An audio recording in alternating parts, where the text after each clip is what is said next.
and it's a recurring weekly. I see that in my calendar, but for this one particularly, I'm not seeing that in the calendar. It should have been set as recurring though. That's why I'm Really? confused because I did not get it on my calendar this morning either. It just Yeah. had my calendar marked for class. And so I went in and like invited Sarah to so that I could join. And Yeah. so I'm wondering if the recurring isn't recurring how we want it to. Okay. Unfortunately. So I don't know. I'm also looking at my settings in this room again to see if we have breakout options or not. Um, I have my chat there. We have our reactions. We have additional apps. We have more. While I'm waiting, I'm wondering if people are sitting in a different room waiting to begin, though. Um,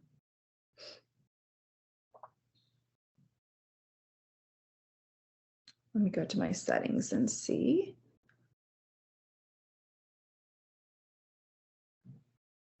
Okay, that's not what we want. So let me do something. Let me copy the invite to this room and put it in the WhatsApp because usually everyone beats me to our room.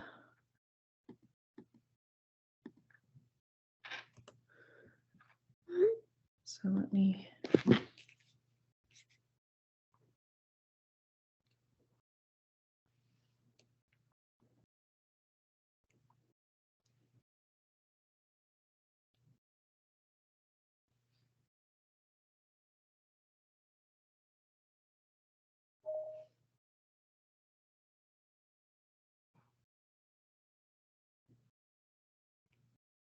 Hey, good morning.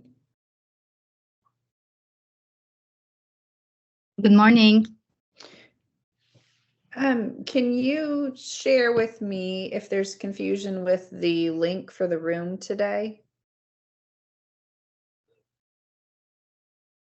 I'm just not sure if everybody's running a little late, which is fine, or if it was a confusion with the link. I just shared the invite to this room just to make sure, because I'm a little confused if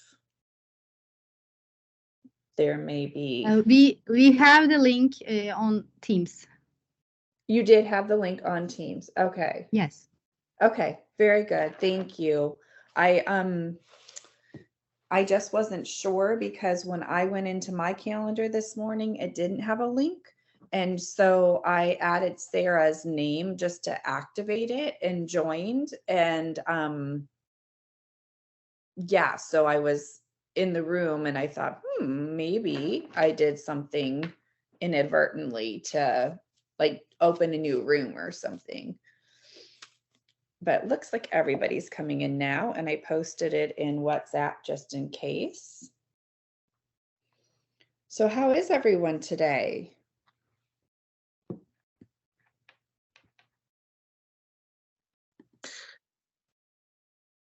Very good. Thank you very much. Glad to hear it. For me, the week came so fast. I don't know. It came very fast. Hi, Professor. Hello. I got a message from you in WhatsApp, Rhodas, about Yes. the quiz being closed, and I see that you sent it to me. So I will definitely accept that and get that graded. I'm just working on getting all of that graded and transferred over to the Moodle for you all to receive your scores from that. Okay. Thank you, Professor. Thank you very much. Okay, I just got, wait.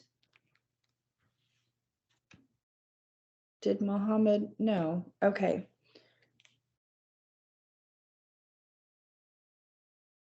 Mohammed said that he needs the invitation link because the current one is not working, but this is the one that we are in.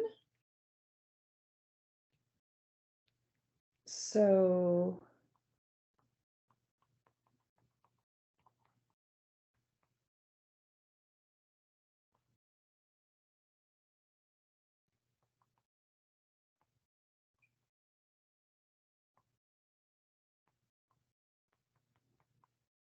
I'm just troubleshooting with him real quick.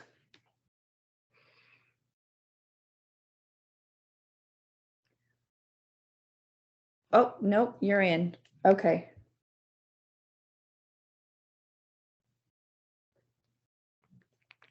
All right. Is it possible for one of you to keep an eye on WhatsApp so we can go ahead and get started? And then if anyone else is having issues with logging in this morning, we can still honor the time and those of you who are here.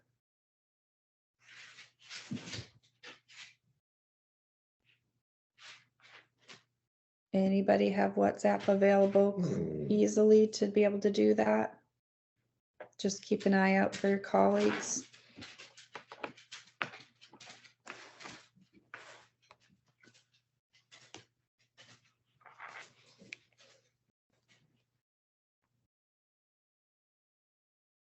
I'm not getting any confirmation from any of you. Okay, well, I will keep my eye on it then. And I'm going to go ahead and start sharing my screen so that we can return to our chapter 3 content and then also get you all up to date and informed on what our assignment 1 and assignment 2 will be for this semester and how we're going to go about organizing all of that. And I want to make sure we leave plenty of room for questions.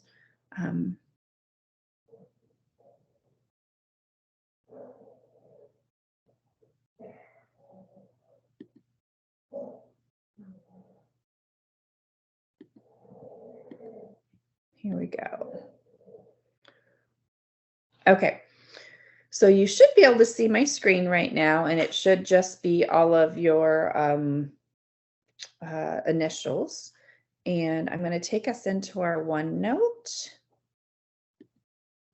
And so we are visiting chapter 3 again, where we were looking at leadership qualities and then also characteristics of followers along with situational factors. And it seems disconnected when you read it as the title for the chapter. And the PowerPoint slide deck is there for your review, which it was available last week with the chapter 2.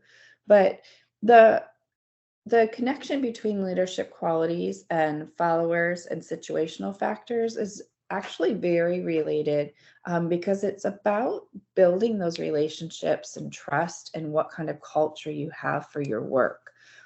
So when we look at our objectives from chapter 3 as a reminder, we're looking at the impact of negative leadership.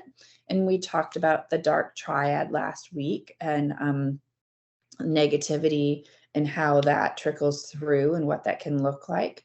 We also want to be cognitive of how we're influenced as leaders and what is the foundation to the decisions that we're making. And then making sure that we are identifying situations. And I love how they say that we are likely to lead, because sometimes it is true that we get to select areas where we lead, but sometimes in our professions, we're put into a leadership role and we weren't expecting it. And we have to be able to get ourselves prepared for that in a different way. So I think it's important to know that we can still be very successful with that. We just need to make sure that we feel like we have the strategies in order to do that. And when we look at knowing our natural kind of intelligences and how that builds into our strengths, there was a lot available in chapter 3 in regards to self-assessments and looking at different influences or different ways that we can be a better leader or be aware of what we bring to the table or how we approach things and how that might be different from others. So I want to go into the characteristics of followers first, and we'll start to build in some conversation here around this topic for today. So when we look at followers, that's actually a German term, and it is about helping and serving and assisting. So generally, we look for interpersonal trust as well as respecting authority. And so when we think about trust, we want to look at the difference between what it takes to respect authority, that psychological safety, as well as trust. And I thought that this visual gave us a great representation of that, because there is a little bit of a difference. So you might give your trust to others because you're giving them the benefit of the doubt, and you understand a little bit, or you might have a belief in where they're taking you as a leader, but there might be a little bit of a disconnect. It's like, I'm afraid to speak out here because I maybe feel like I don't have enough information and I want to show respect. So you'll give that benefit of the doubt, and then you'll see how that works through, or how it plays out in the culture that you're working in. Now, psychological safety is different because it's looking at, if you're that person who's getting the benefit of the doubt from others, how are you ensuring that you're not taking advantage of that, and that you are using your voice in a respectful nature, but also in a empowering nature, allowing the team to honor where you're leading them, but looking at not letting them down, like having a very strong connection with that. So the quotes at the bottom are a good representation or summarization of what I just shared. And that is, when we're looking at trust, we're thinking like, Bob is probably going to freak out if I do disagree with him. And so I'm just going to stay silent. So that's more perceived trust. My silence doesn't mean that I'm 100% in, but like I said earlier, it means that I have that, I have enough respect, or I have enough understanding of the project and where we're going that I'm okay with not speaking out. Or I might be uncomfortable with speaking out in the environment that we're in. So we want to make sure that we have true trust, which would mean that I would be able to disagree with Bob in a respectful nature, that there was a norm or a system in place that allowed my voice to be heard, whether it was in that immediate scenario or a way for me to approach Bob or communicate my thinking without negating his respect as my leader. For psychological safety, my team expects me to speak up. It's how we do things. And since everyone has that comfort in speaking up, as a leader, you know where people are, because those norms, like I mentioned earlier, are already established. That way of work is honoring of people's voices. So it's not considered to be disrespectful because it's a norm that we want to hear what people have to say in order to better affirm the path that we're leading people down. So that's a little bit of the nuances between trust and psychological safety. Are there any questions about that? And if there's no questions, just say no questions because I can't see you all.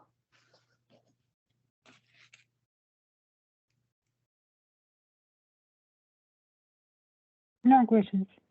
Okay. Okay. So when we look at this in regards to characteristics of our followers, it's really important as leaders that we are either in tune with those that are following us, or we have middlemen, if you will, or middle people who we trust their insights on their connection to who we're leading. So the further up in leadership you get and the further disconnected you are with all of your employees, you have to really have strong psychological safety and trust built in at each layer. Because I think last week we used that example of how that middle management can really break down the culture of the workplace if it's not in line or in tune with the vision of the CEO. So there was an interpersonal trust scale, and we're not going to engage with it now, but I did want to share, and you're welcome to work through those. That's in your textbook. You are welcome to work through those whenever it's convenient for you. But I did want to share with you a couple of very essential pieces: the importance of trust, and also that we need to be mindful of things that we shouldn't be afraid of, based off of some research by William Shattle and Robert Morris University. So when we think about the importance of trust, we know trust is all around us in our professional lives, in our personal lives. And so some examples of keeping in mind when you're in the workplace for sure is making sure that you're very open with everyone, not communicating something to one person and then going and saying something different to a different person and causing confusion. You also want to make sure that you're considering all points of view, just like we were talking about the psychological safety. Is we want to make sure that there is a way for points of views to be heard. Doesn't mean that it's the direction that you're going to take the project or the focus of your leadership, but it does mean that it needs to be heard. And then how it's honored, or how that individual can feel like they are a part of the movement, even if their point of view hasn't been the direction that you're going to go, is another layer to your architecture of leadership, if you will. It's important to keep your promises. And if you continuously make promises, we see this in our political campaigns here in America all the time. There's promises that are made, and then the reality of the work hinder those promises from taking place. And then the political figure loses the support of their followers because what they campaigned for doesn't end up happening when they're in their office, regardless of what level of office that is. And then it's also like the importance of trust is in like not just keeping all the responsibility for yourself, like we read in our case study last week with chapter 2. I think it was Miss White who was like doing all of the work for her department and not enabling them or not trusting them to take that responsibility. And so giving responsibility and helping people be successful with that new responsibility is a huge part of our trust factors. Listening and understanding. When we talk about listening, we're talking about active listening to truly know where a person is coming from. And so it might require us to ask for additional clarity or to request some examples so that we're sure that when we're listening, we're actively listening to what is being shared instead of listening through our own lens and our own agenda as the leader of where we're going. There's a fine balance because you don't want to lose your path, but you also don't want to miss out on information that someone might be vulnerable in sharing with you if you're not actively listening. And then I think it goes without saying is caring about people. If you don't have that humanistic side to you, if it's not natural for you to think of people first, that doesn't mean that you're a horrible person. It just means that that's an area that you need to build up and grow in more to be a more impactful and effective leader. And that can look very differently in different situations. That's where the situational factors come into play. And we're going to go into that next. But anything that anyone wants to share in regards to the importance of trust or not being afraid to say that you don't know something or that you make a mistake, or using your manners of please and thank you to help build that trust. Any situations from your work settings that you want to share about that?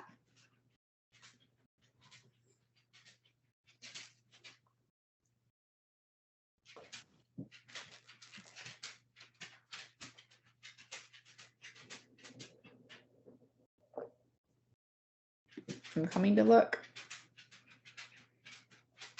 I see no hands raised. So just give me a reaction. Let's see. Give me a thumbs up if you're good to move into situational factors, or a shocking face if there's something that's not settling with you. Let's use our reactions.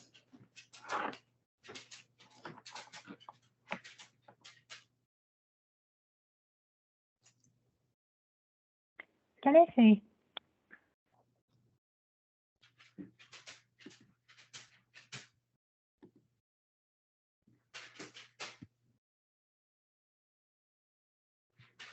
Okay, got a few thumbs ups. Yes, I have a hand raised. Yes, yeah, I want to think that it's very important in order to build trust. It's to not only ask listening people, but asking them how they can help in solving the problems, to listen their opinions and their ideas, because sometimes they can have a very nice idea which could be implemented. It's not about even managers or mid-management team. It's about just workers, because they always in the first line who is seeing all the problems. So they always have some ideas how improve some part of job. So I think it's very helpful to build a trust relationship, to communicate with everybody, not only with managers, but asking ordinary people, workers, what is their view of the situation and what kind of solution they can provide. Thank you. Yes, thank you. That's great insight. And that really does go to a lot of the elements that the chapter reading shared about the importance of trust and ensuring that we have that psychological safety for people to share that information to help better the works. Absolutely. Thank you. So let's go into situational factors. And so with the situational factors, I thought that these memes represent and can help us laugh about some of the situational factors that influence leadership. That can definitely be a hindrance to our successes of leaders if we don't pay close attention. So within the text, they had spoken about 4 different situational factors specifically. And the first was the size of the organization. And so I chose this first meme to represent that and was curious about how you all feel when you have had the opportunities to work in an organization where you have more direct line to your leader, where you can make suggestions and be heard and learn and contribute, versus when you're working in very large organizations where you are one of thousands and you have to rely on the systems that that leader would have in place for your voice to be heard. So when we think about the size of the organization, what are your thoughts in regards to the systems if you're in a larger organization, or in a smaller organization, the direct line of communication, for example? How does the size of the organization influence your leadership when you're in a leadership role, or leaders that you've worked within? I'm looking for hands or someone just to start the conversation on that one. Is it Lazette? Yes, in my point of view, for example, I worked in the small organization and a very large organization. It doesn't matter if you have no ability to lead and manage one people, you cannot lead and manage 100. It doesn't matter, because if you have no this knowledge and ability, it doesn't matter how big this organization is. My thinking. That's a great line of thinking. Mohammed, do you want to add to that, or did you have a different example? Yes, because I used to work in different positions in different companies, from small company to biggest company in the world for my division, right where I'm working right now. And for sure there is a big difference between leading people in a small companies and leading people in a bigger one. Maybe in a bigger one, I would say that there are some rules and regulations that is governing everything, governing the relation between everyone, especially if it is worldwide company, which is helping and supporting actually any leader, and even they are taking care the leadership skills even of the leader, so they are always training them how to deal with the situation, how to deal with other people. So it makes the life of a good leader to be better, while a smaller one, actually it depends mostly on the personality of the leader himself and how he will be able to teach himself and train himself, and he will not have very much support from the company. This is one part that I want to say. Yeah, no, absolutely, because you can be in a smaller organization with a leader who doesn't have a great pathway of communication. That personality is just not there to connect with his people or her people, and feel just as invisible as you may in a large organization that doesn't have systems in place for you to be heard. So great example there. Leslie? But anyway, I think it depends on leader, because sometimes even in big organizations, there is not too much rules. For example, if we know strategy of company and the company has very nice management, HR management team, they can hire people who are satisfied with all requirements of company. And it's make more easier to even stay in big organization, because all depends on the do the all workers understand the strategy and vision of the company. If so, then it means that all the company, it may be 10 people or 1,000 people, they will work all together as one body, let's say. But even if it's a 10 people, they don't understand the purpose of their job, they will do only what they can do or what they thought to do, but they will not get the how to say, the last point where the company is driving. And so these are going to be things for us as leaders to think about in our situations and know our strengths and our opportunities for growth. And so I always have said, we learn from leaders who really keep us motivated and energetic and prepared to do the work and wanting to contribute. But we also learn from leaders who don't do those things, from leaders who we wonder if they even know that we're there, because we learn what we're most prone to, and we learn what we would not want to do, what kind of leader we don't want to be.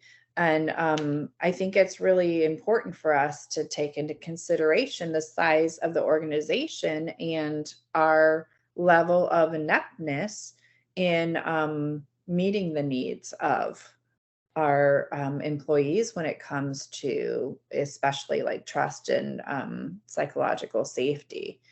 When we look at social and psychological climate,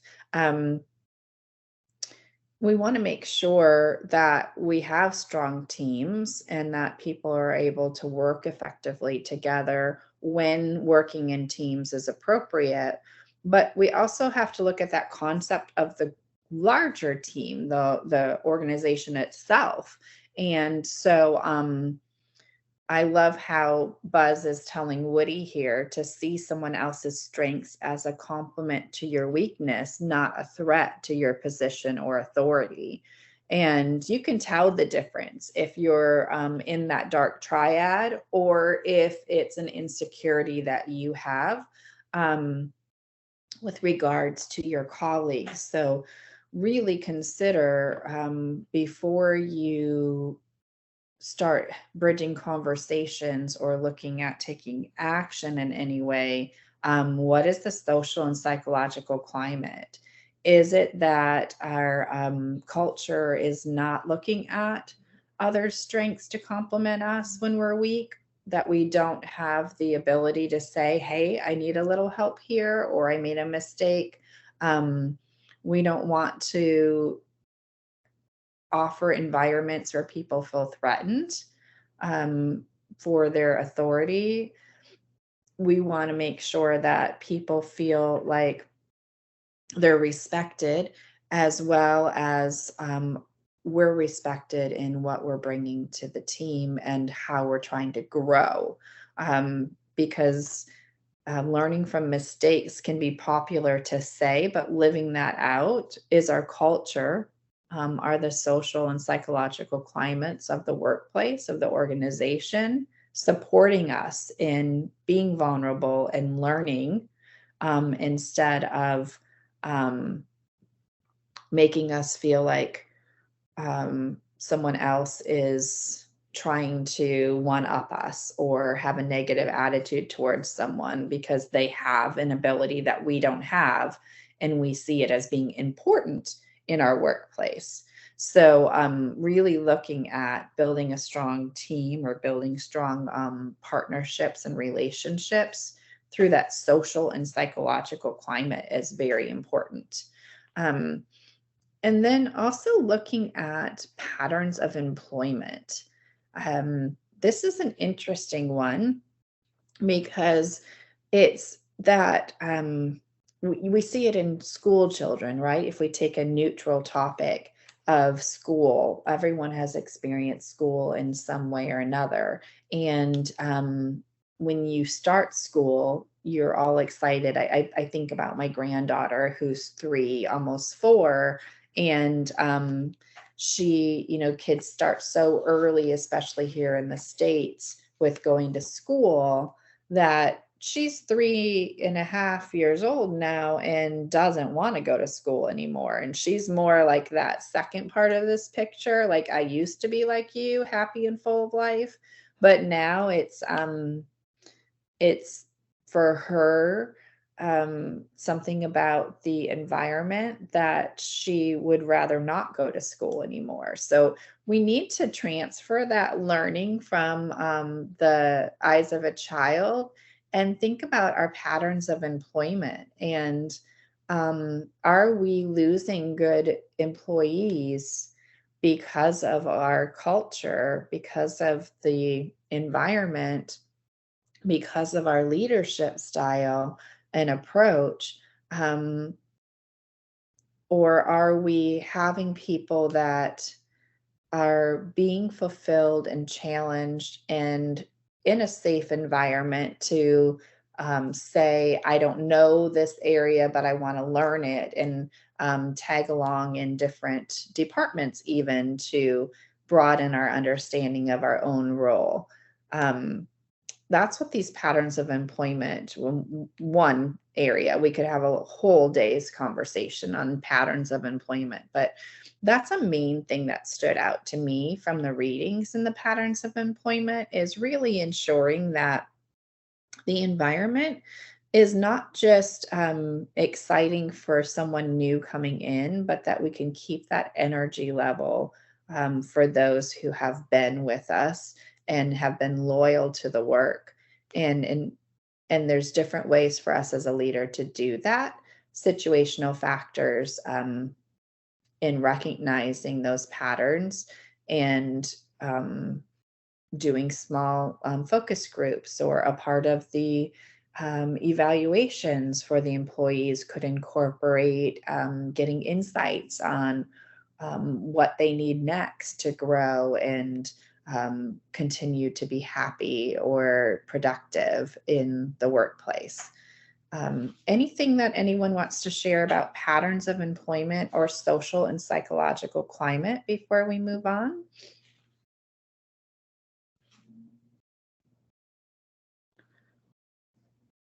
Lizette? And you have to tell me if I'm saying your name wrong, because I think I say it a little bit different each time, just to play around with the... My name is Lazat. Lazat. Okay. Thank So you. I think it's also very important for organization. It's not only communication, but also very rewarding for job, and to give people recognition for what they are doing, for the results of their work. It will keep the climate very healthy in the company, because everybody will understand that if they do something right, they will be rewarded, and they will get some mental, or how to say, moral recognition. They will be more happier. Yes. Yes. And though we often, and I just did it myself, refer to people's happiness in their work. And we know that we can't 100% control people's emotions in regards to happiness. It's not like our responsibility to ensure that they're like happy all the time, but it is our responsibility as a leader to ensure that they have positive energy and positive experiences, so that they can live in different levels of happiness or enjoyment, or gaining pleasure or pride from their work. So I just wanted to course correct myself on that as well, because it is, we use the term happy a lot, and I do it as well. But sometimes people have lots of different, a situational factor that's not on here is the influence of our outside worlds on our work, which would be our inside worlds, our families, or our personal experiences. And so it's always important to remember that we're like one piece of a person's pie in regards to what makes up their life. And so I just heard, is that someone coming in or, okay, just making sure. Okay, so the last, yeah, go right ahead. Come on, bring Daddy the alcohol, come on. That's a Disney and that's an HRP. Music. Okay, I think we just didn't have our microphone muted. Okay, so the fourth area for situational factors was the type, place, and purpose of the work. And I do think that it also brings in personality, but I chose this image because to give you context, if you're not familiar with Lucille Ball and her friend, I don't even remember her name, Ethel, I think. They are working in a candy factory and the conveyor is going so fast that they're out of control in regards to what they're supposed to be doing. And so they start just like collecting the candies because they don't know what to do. And a lot of times you're in a workplace with colleagues who are always like, I'm so busy. I'm so busy. It's crazy for me all the time. I'm so busy. And you're thinking, well, you know, like I'm doing okay. Am I not doing what I'm supposed to be doing? Because I'm not like crazy busy like that person. And so when we bring in the situational factor of type or place and purpose of the work, we have to couple that with personal, professional skills and abilities, because if we don't think about people's organizational structures or people's timeliness, it could be that we're so busy out of our mind because we are showing up at work like a few minutes late or right on the dot and checking out right on the dot and preparing to leave. So we don't have the same amount of time that we're dedicating during our day as our colleagues do. Or it could be that a lot of times when we think about that traditional 9 to 5 work time frame, if you have an individual who has a variance in how they approach learning, and so they might be on the end of the spectrum in regards to like Asperger's, or and so they don't function the same way in the time clock that a traditional 9 to 5 job would require. They would feel very busy or hurried, potentially because of all of the commotion that's happening around them, takes from their ability to focus on the job at hand. So they might need different strategies to put in place. They can be highly effective and still feel like they're busy out of their mind all the time. So when we think about as a leader, the type, place, and purpose of the work, we also have to bring in the personalities and the skills and abilities of our employees. And I think we talked last week a little bit about this when we talked about, I think it was in the case studies, and we were talking about bringing in some training potentially for some people and helping them out with some skills. And it might be that some people need a project management app to help them in their organizational structures. And some people might have a good organization structure that they've set up, and they are good using a few different things because it works with their personality and how they get the job done.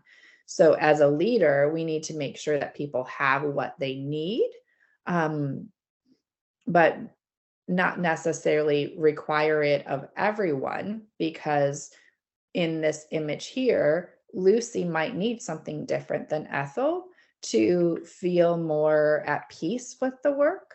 And I think also it's aligning, and we talked a little bit about this last week too. It's about aligning the skills and knowledge of the employees that we have with the jobs that need to be done, and also seeing ahead what we could build to increase their capacity, what we could build into their experiences so that they could move into more responsibilities or different levels of responsibilities based off of their growth and their interests in the work as well. So type, place, and purpose of work is the fourth of the situational factors that the readings really focused on. Anything that anyone wants to say about any of those four before we move into what role do the different kinds of intelligence play?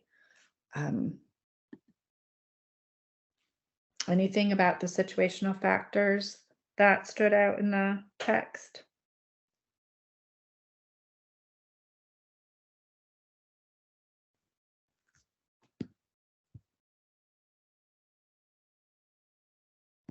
Okay. Very quiet this Monday morning. Okay. So, I have to disclaimer.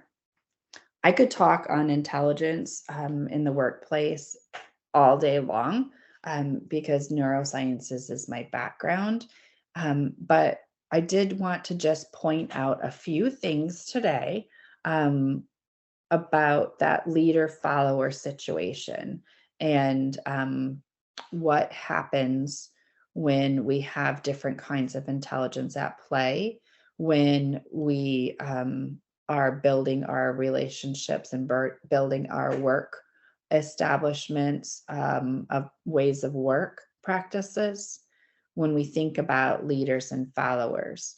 So crystallized intelligence was one that was noted in the text, and it can increase over time, but it's how we comprehend information and our ability to then communicate in different forms.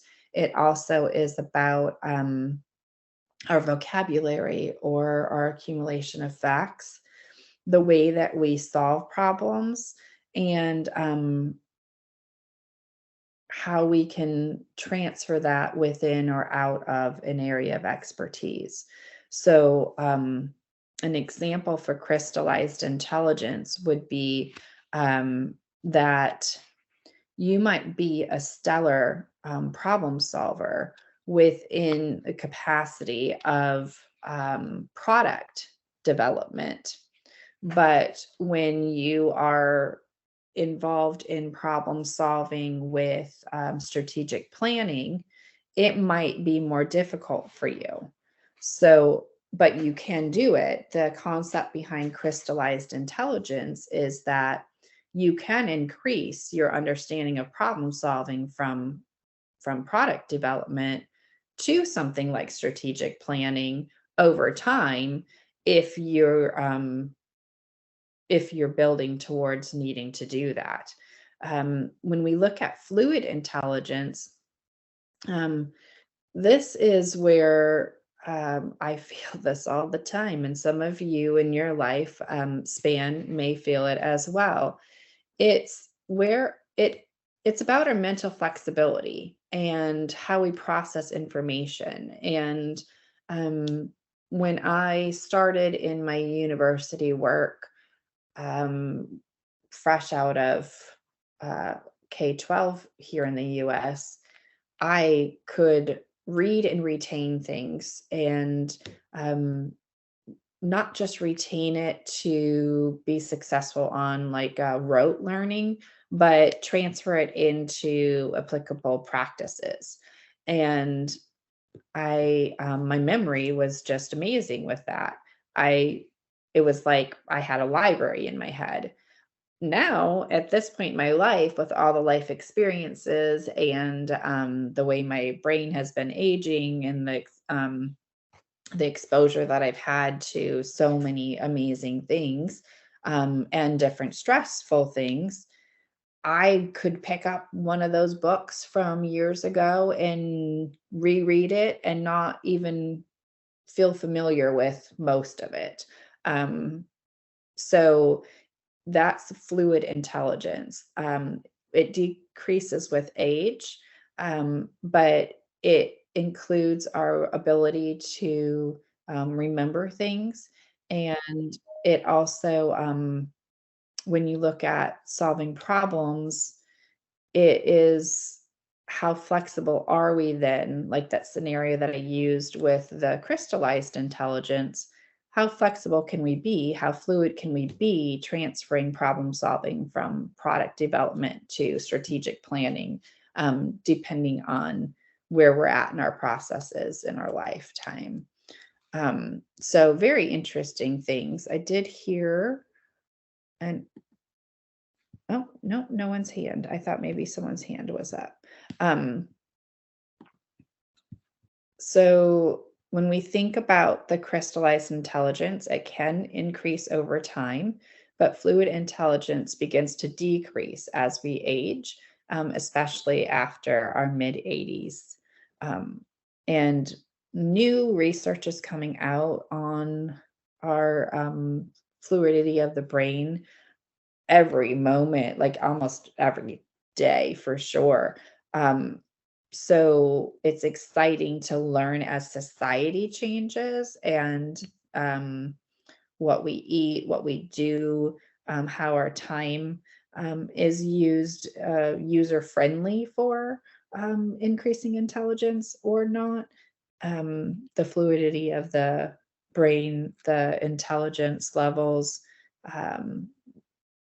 the information that we learn about that increases over time. So I did want to share this Embrace the Shake.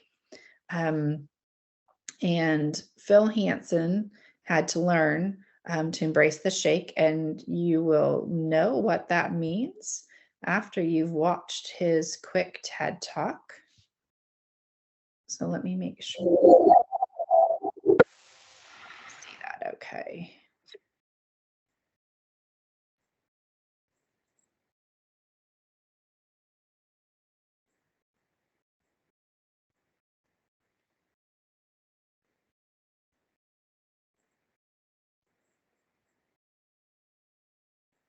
I hear no sound. I don't know if it is a Yes, global there is no issue. It is mine only.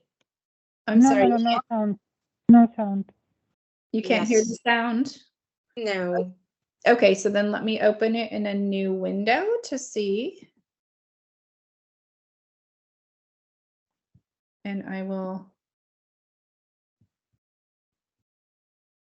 And if you can just give me a yes, I can hear it, or no, I can't once I start it, so that we can make sure.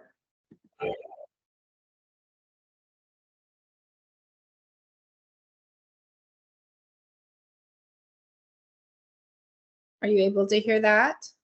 No, I think it is settings of sharing that your excellency should include the sound of the videos during the sharing of the themes. Okay, let me go in here and go to my setting. Where am I? Right here. Settings.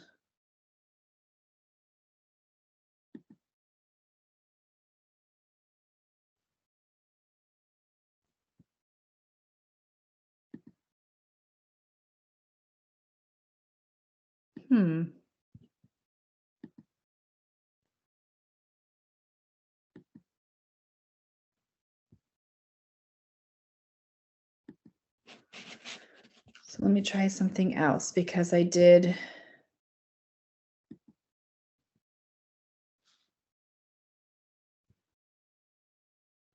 I think if we can stop the sharing, then share again. There is a button called include computer sound. We can simply enable, then we continue sharing. Okay, so let me go back to share and I will. It give you the option to include computer sound. Yeah, share tab audio. It says, if I want to share that window.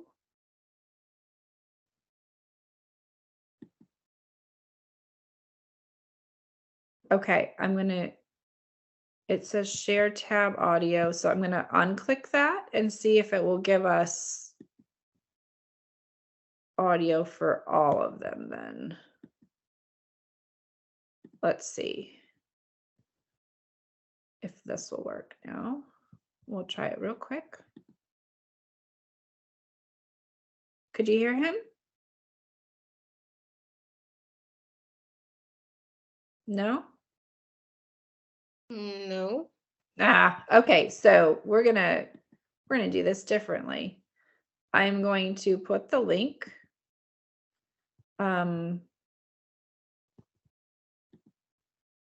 We'll share it directly from here. I'm going to,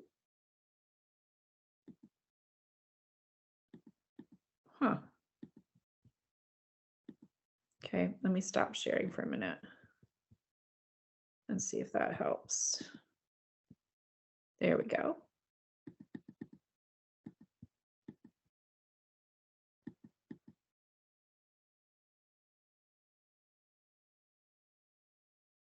And I'm going to put the link in the chat box.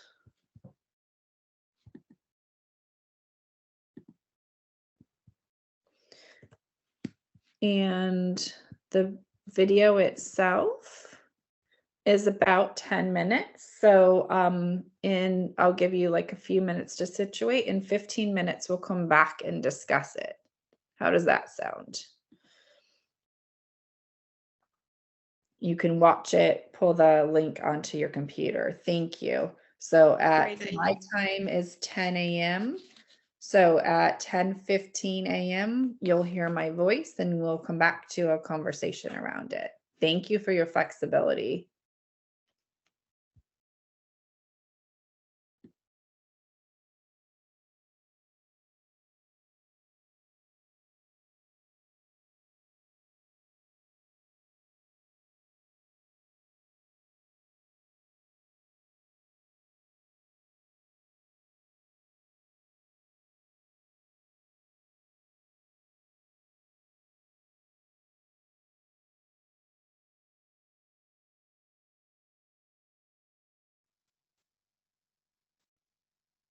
School, I developed a shake in my hand, and this was the straightest line I could draw.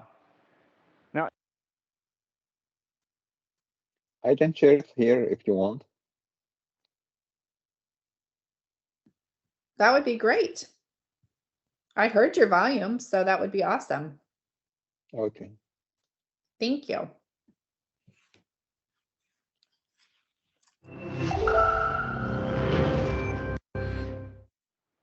So when I was in art school, I developed a shake in my hand, and this was the straightest line I could draw. Now, in hindsight, it was actually good for some things like mixing a can of paint or shaking a Polaroid. But at the time, this was really doomsday. This was the destruction of my dream of becoming an artist. The shake developed out of really a single-minded pursuit of pointillism, just years of making tiny, tiny dots. And eventually, these dots went from being perfectly round to looking more like tadpoles because of the shake. So to compensate, I'd hold the pen tighter, and this progressively made the shake worse, so I'd hold the pen tighter still. And this became a vicious cycle that ended up causing so much pain and joint issues, I had trouble holding anything. And after spending all my life wanting to do art, I left art school, and then I left art completely.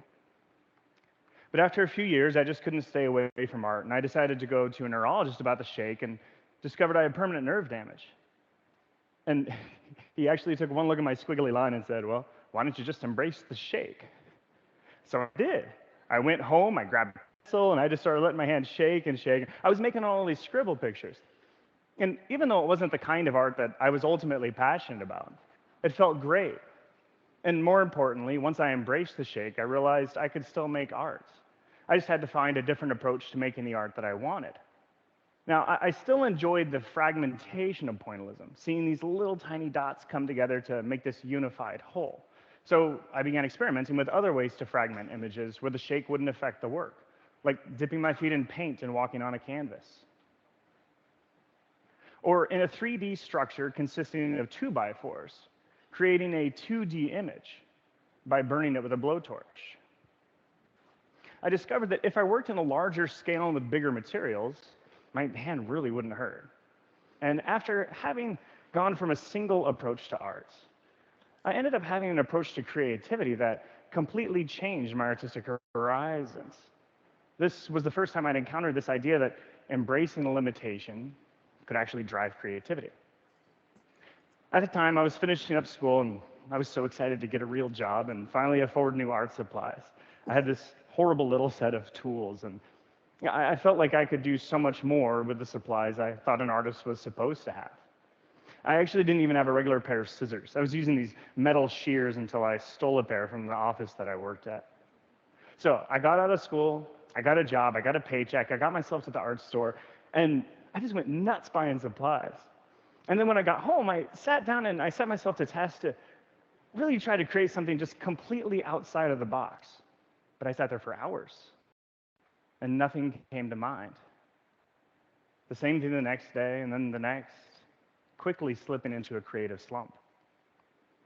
And I was in a dark place for a long time, unable to create. And it didn't make any sense because I was finally able to support my art, and yet I was creatively blank. But as I searched around in the darkness, I realized I was actually paralyzed by all of the choices that I never had before.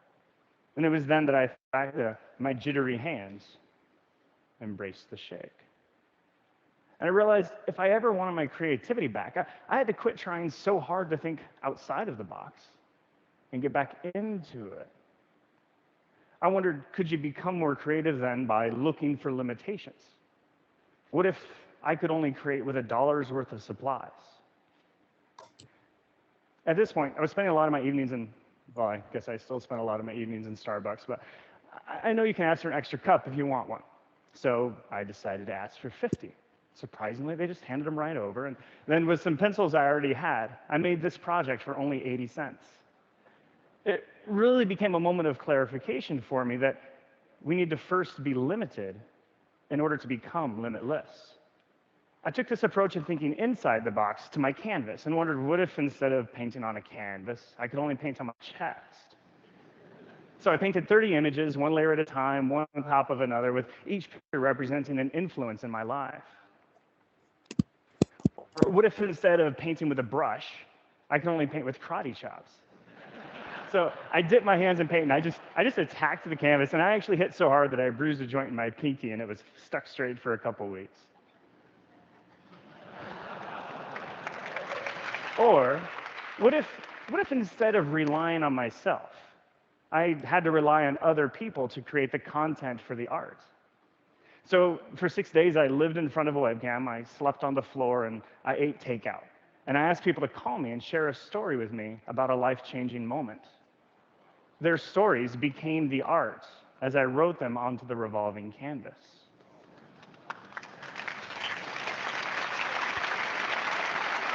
Or what if instead of making art to display, I had to destroy it? This seemed like the ultimate limitation, being an artist without art.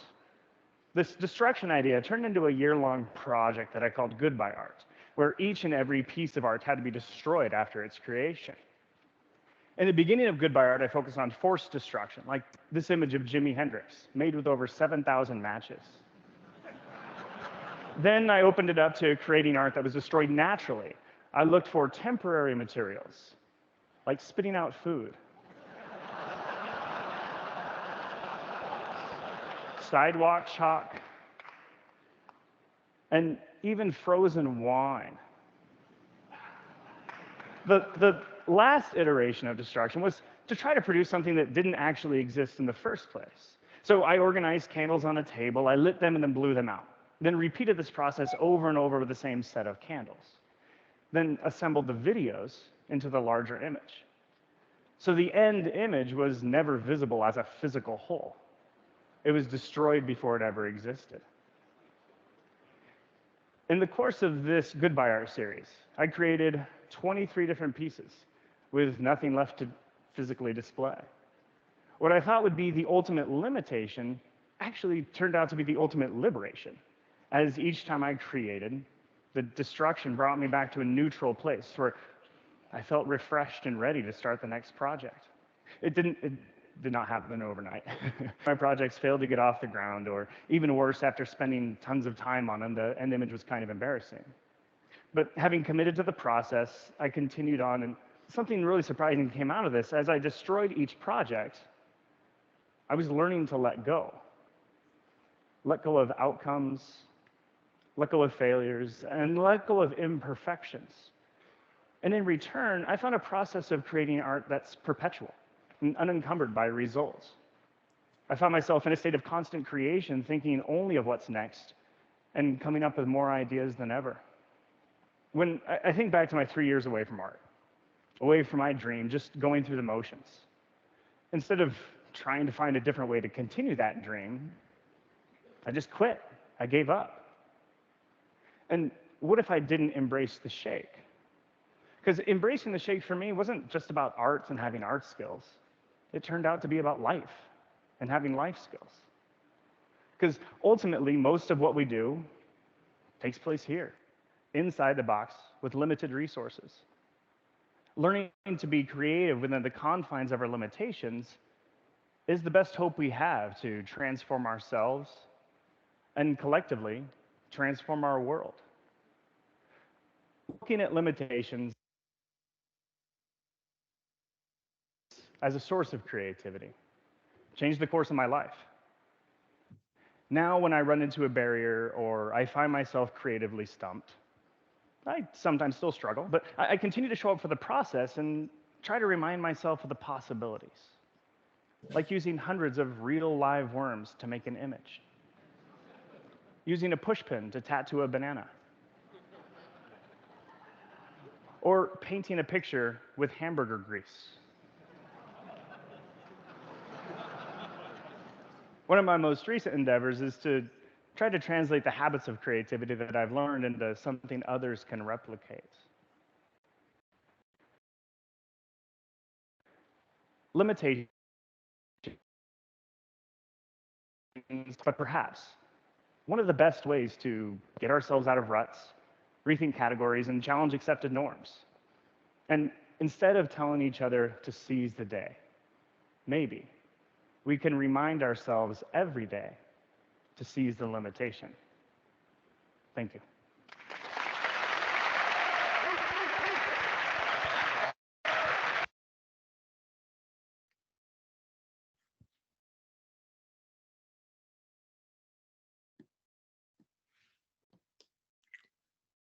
Okay, I'm not sure if everyone was here with us watching at the same Ahmed. Okay, very good. So I know we said we would go until 10:15 just in case people had to get their computers set up, but since we were able to watch together, I wanted to have a conversation around this because I think that it has a lot to do, like the role of intelligence has a lot to do with how we lead, how we follow, and our situational factors. So I jotted down some notes again, but I would like to hear from all of you. What learning do you take from this video, from this Embrace the Shake?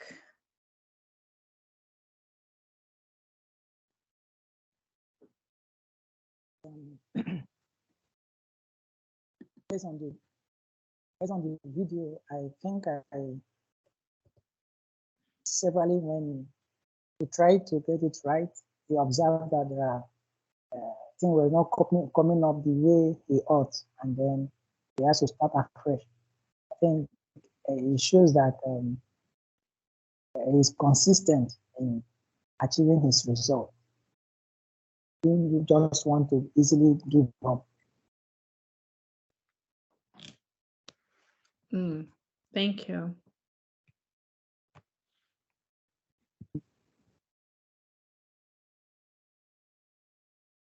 Anyone else? Lizette? And then For me, yes, Mhm. for me, his speech reflects the result words. Do what you can with what you have where you are, because we cannot change some things, and we need to the best we can in this situation, for instance. And we absolutely should accept our, let's say, defects and do something with it. Otherwise, as much as we will we will have negative attitude to ourselves, it will not give anything for growth. So that's what I want to share. Thank you, Ahmed. And then Olina? I think we need to change what I got from this. We need to change our perspectives regarding our weaknesses. Once we change this, we, as he mentioned, we can embrace it, and out of this weakness can come greatness. I remember I read a funny quote that if you want to get something done quickly, give it to the laziest employee. He will come with the most innovative, fast way to get it done. So yeah, the laziest employee is a weakness to the team, but sometimes it is a huge gain.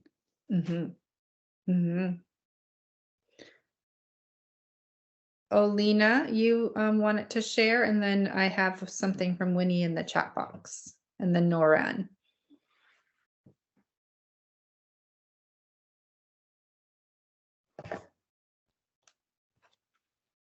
Are you still with us, Olina?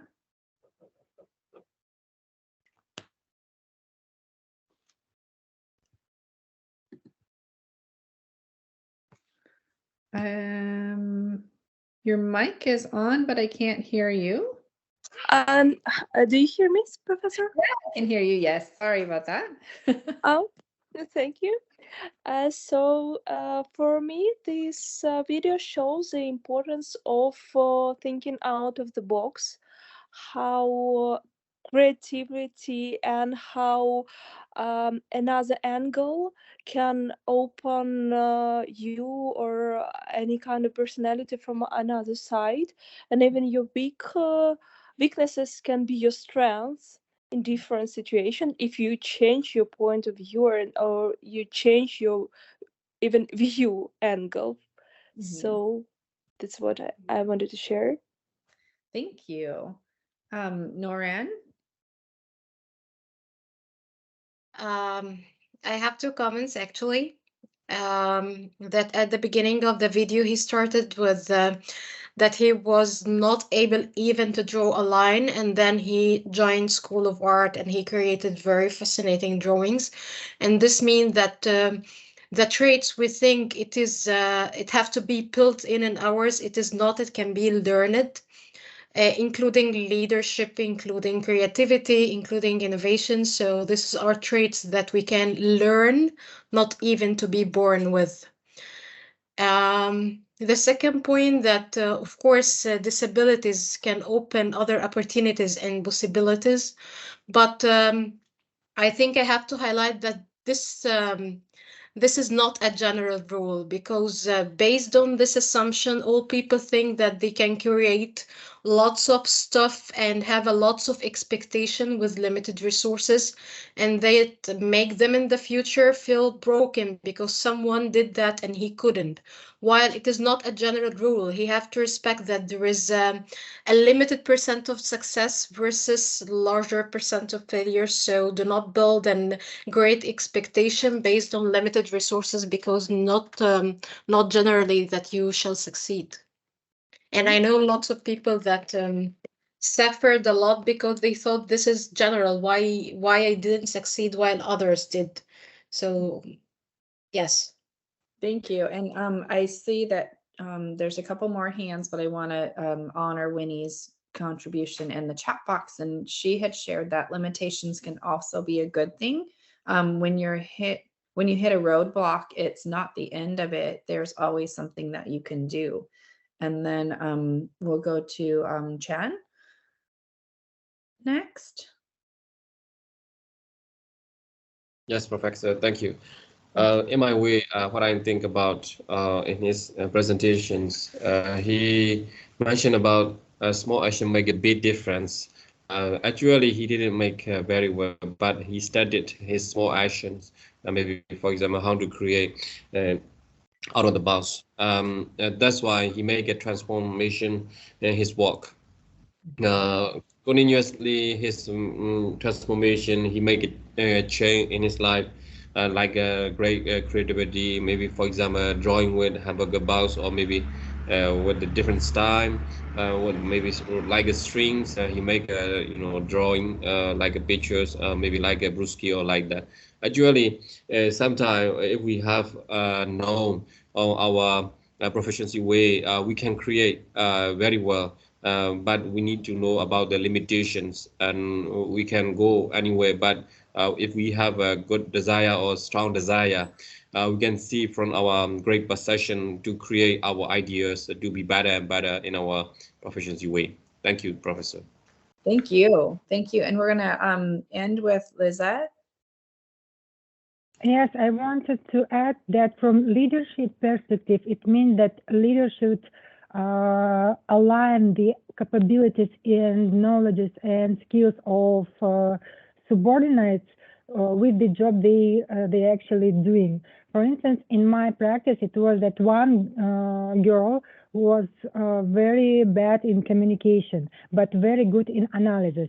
So it's always 5 minutes task to speak with clients took maybe half day because she was too much nervous and too much stressful about this. After I realized that she's not willing to speak with clients, but she's doing very nice analysis after she getting all the information from the colleagues. And I changed her job from the speaking with clients to the doing just analysis, and she was more satisfied and more productive in this field.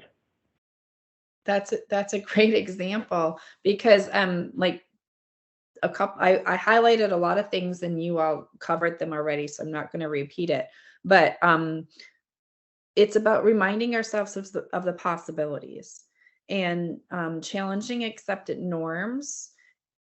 He said, cease the limitations, and we'll find ourselves regularly as leaders and as those being led at different levels of leadership.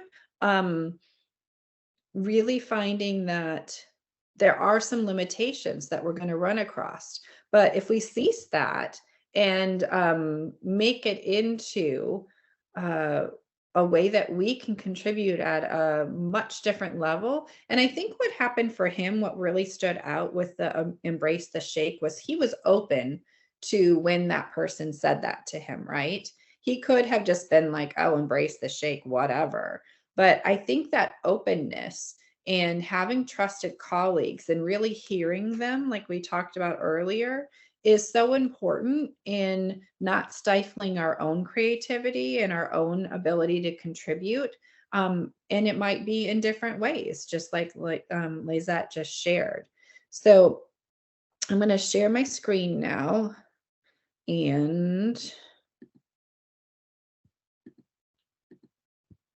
I'm not sure what's going on with all my technology these days, but we'll make it work.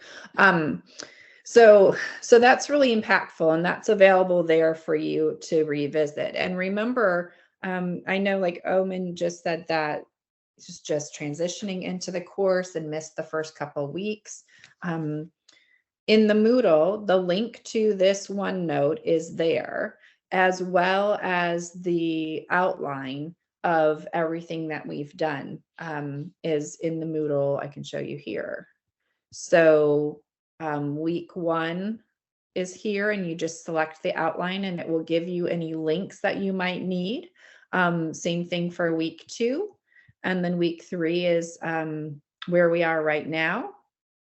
And then week 4 is where you all are going to go next. So always those links are in the Moodle right after, hopefully right after. This week I didn't get the recording in right away. Sarah sent it to me right away, and then I got busy and completely forgot. So I just put the recording of week 2 at the end of week 2's outline. But for the most part, everything is there and up to date and accessible for you. And you always have the link to join the OneNote. And so before I move into your accessibility for that, I wanted to just very quickly go into styles of leadership.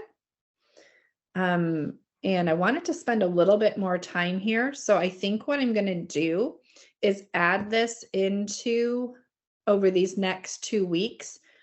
It's going to be important for you. There's 2 different assessments that I want you to take here. One is for your leadership style, and it's linked here. And one is for your equity consciousness. That's just a quick, like 9 question. There's some like informational questions about where you are in the world too. But let me tell you why I'm going to have you complete this. I was going to do it here with us together because it's that important, but I want to make sure I dedicate time to share with you about assignment 1 and assignment 2. So the importance behind the leadership voice assessment is you're going to be working in with a partner or in trios moving forward to take on some leadership in the course. And so it's going to be really important for you to know what your lens is or what your approach is, and then also know the people that you're working with so that you can maximize your strengths that you'll bring to the vision of the work that you're going to do. The equity consciousness teaser test, that is just a series of brief questions or statements that you will interpret through your lens of how you look at others as being equitable. And that's important to us in this course setting because we want to make sure that we're maximizing the people that we're working with. And if we have a unconscious or conscious bias towards them based off of maybe their gender or based off of maybe their socioeconomic status or based off of other elements, we want to be able to be aware of that so that we can go into working in teams or collaborating with our best strengths moving forward, and being aware of areas where we might limit each other or ourselves. So those 2 very brief but very informative self-assessments are the ones that we're going to do for the course. And I will take those links and put them in this week's notes on the Moodle as the resources at the bottom with the note that they need to be completed within these next 2 weeks. So that will be added there. And then the connection to the work for you all to consider in your leadership journals, your reflections. This is not something that I'm going to connect, but it's just like really digesting and thinking about the video that we just watched and how it's going to impact your leadership style or your approach and expanding your possibilities. So that's there for you as well. When we look at assignment 1 now, you all have been waiting for this. So there's 2 major assignments for the course. One is assignment 1, and that is leading a class session. And one is assignment 2, and that's a solo project. But let me show you assignment 2 first. And then we'll get into assignment 1, because on the quiz last week, I had asked for your suggestion if you wanted to do class next week on Saturday, or if you wanted to take that time to work on the assignments.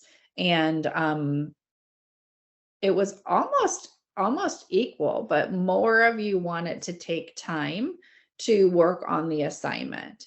So next week we won't meet virtually. It will give you time to work on your assignment 2, which is your solo project. You'll be doing this by yourself, or to meet with your team for assignment 1, which is going to be the lead a class session, which is going to look very different. So let me look at assignment 2 first, the solo project.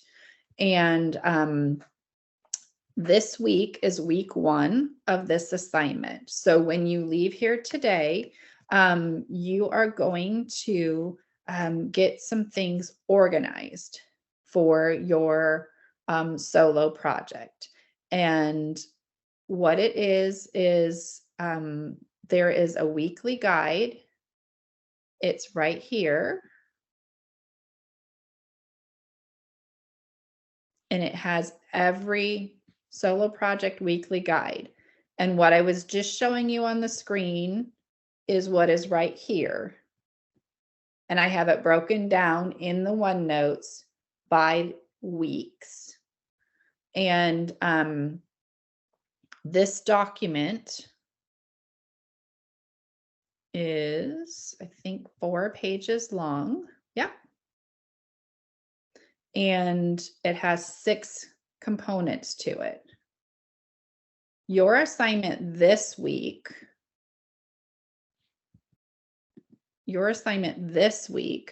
is to look at that document with the lens of, if you were teaching the course, everyone in the course, about how to do this project, what stands out to you?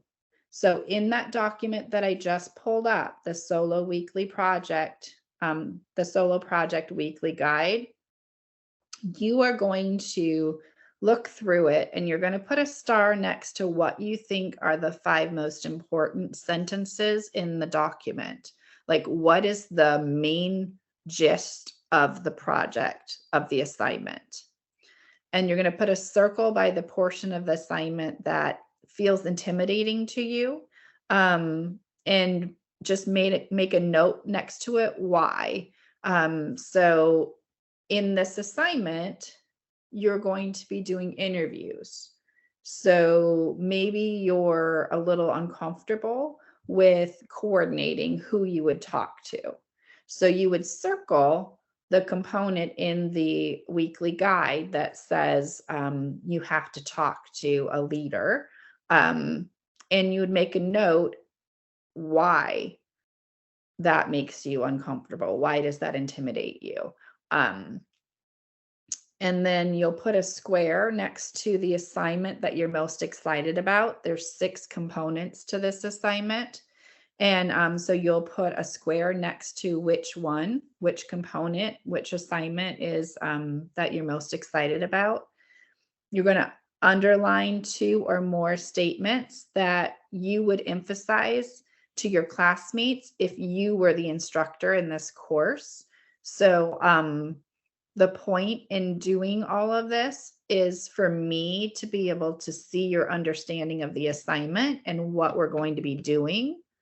And then also for me to continuously get feedback and insights of how well I can communicate things currently, or how I could improve the communication of the things. So, and then what you're going to do is you're going to record a video that's going to be about 2 minutes long, and you're going to explain what you did here. And you're going to speak as though, you're going to speak as though you're the professor when like you're explaining the content to your classmates. So you're just going to turn on your Microsoft Teams or turn on your phone, whatever you want to use to upload your video, and just talk about what's standing out for you in this assignment. I'm going to be the one watching these. It's not going to be anyone else. It's just going to be me, but it's really going to give me insights of where I can support you over these next weeks with this solo project, as well as ensuring that you have a clear understanding of what the assignment is. So this week, you're going to do the introduction, which is looking at the weekly guide and marking it through, and then creating a video that you will upload to the Moodle, and you'll upload it no later than Sunday, the 5th of February. Everything is there, very clearly laid out. If you want a full view of the assignment, you can always go to this document. It's also represented here within the weeks. So week 4, which is next week when we're not together, you have another component. The second part of this assignment is due, which is that we're not meeting for class, but you're going to dedicate your time to preparing for your leader interviewees. So next week, the 6th of February until the 12th of February, you are going to work on selecting one topic that you want to focus the leaders that you're going to interview through, the lens that you're going to interview them through. So for example, if I am you and I am sitting down next week to do this work, I have to first look at what am I most drawn to learning more about through the lens of organizational leadership. Am I interested in conflict resolution from a leadership perspective? Am I interested in emotional intelligence and organizational leadership? Am I interested in intergenerational leadership? Am I interested in leadership development in children and adolescents? Or am I interested in equality in leadership? And so I'm going to say I am interested in intergenerational leadership. And so when I get to assignment 3, assignment 4, assignment 5, and assignment 6, all of them, along with assignment 2, are going to focus on intergenerational leadership. I'm not going to change my lens for each week. So I'm going to focus on intergenerational leadership.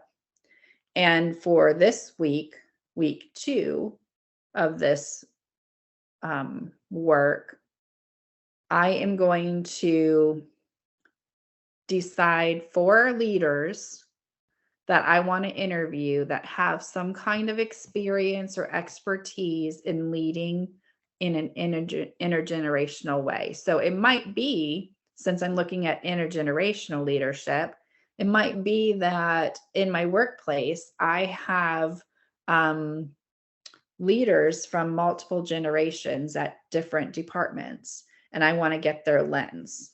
Or it might be that I'm going to go outside of my workplace and interview someone who's retired, who used to work in an establishment that I know, and I'm going to interview someone who is just fresh out of college. And, it's up to me to decide what I'm drawn to within the intergenerational leadership lens.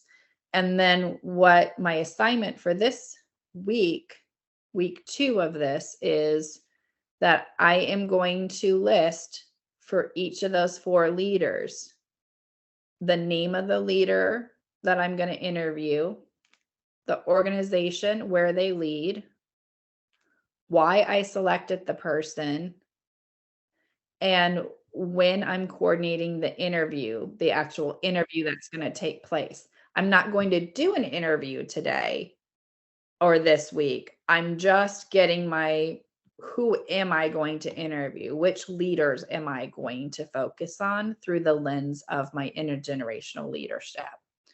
And so since I have 4 leaders that I'm going to be interviewing, the document that I upload to the Moodle should have these 4 bullets for each of those leaders. So I should have this information. There should be like 16 bullets when I'm done with my paper, 4 for each of my leaders that I'm going to interview. And when it says when have you coordinated to do the interview, you might not have the exact date yet, but when you have this person in mind, you're going to reach out to them about availability, and they might come back and say, I can do it a week from now, or I can do it at this time. And so you can put that Professor, information there. Yes, I have a question, please. absolutely. Because recording was 4 leaders, actually for the big number, and the part related to recording the interview in audio or video, most of the people I think surrounding us might not be feeling comfortable, especially in each environment. We shall know a 1 or 2 as a personal relations, but the others will be other person that we'll approach for first time to record with them. So they might not feel comfortable to record with somebody they don't know actually in personal. So my comments are for the 4 leaders is a very big number, and the recording will not be comfortable, I guess, because even my manager, if I told him something like that, he will interview me, but he will find it weird that you will need a video or audio for our interviewing. Okay, so what's important for you to know is that you can, so I'll make a note here. You can take written notes, audio or video, okay? Okay. It's just a way for you to capture it, because what you're going to upload,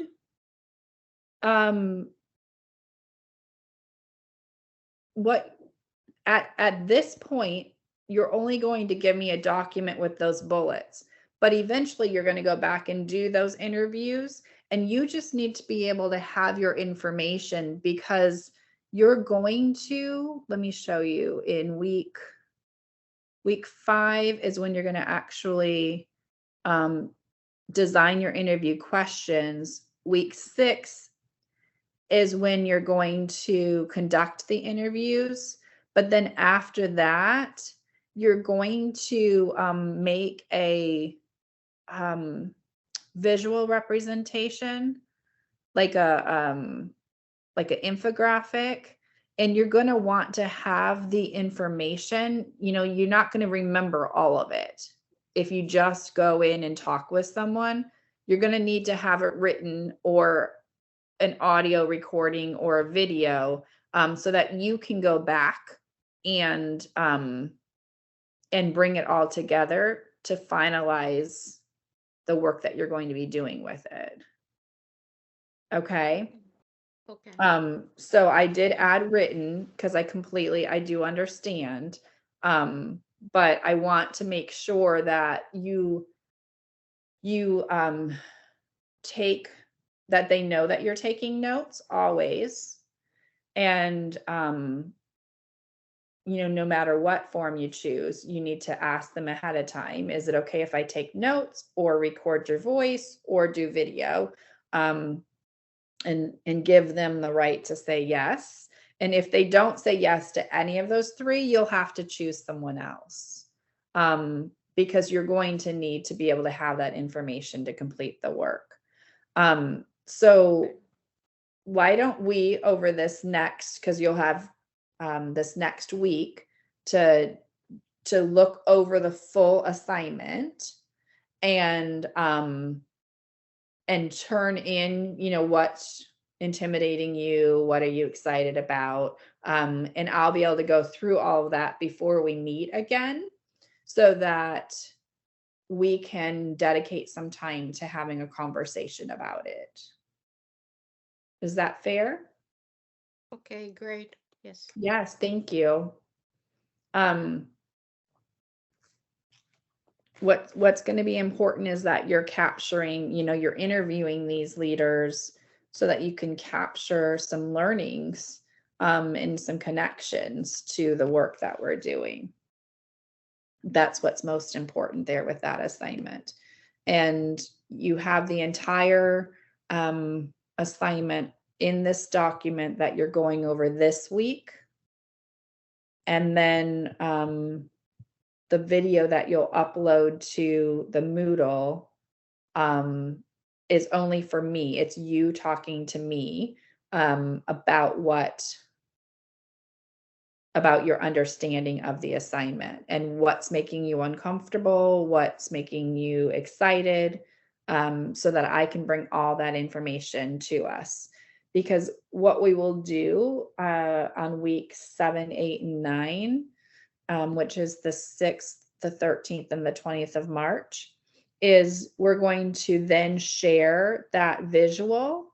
We're going to have multiple people go each day and share their visual and talk about the learning from the project. So none of the videos or the written notes will be included in the final outcome of this work.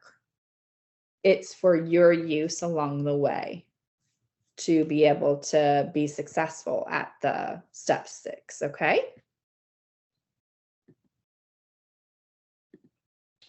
I'm checking for thumbs up on this one, if we're good to move into the next assignment. Okay. Okay. Okay, thank you.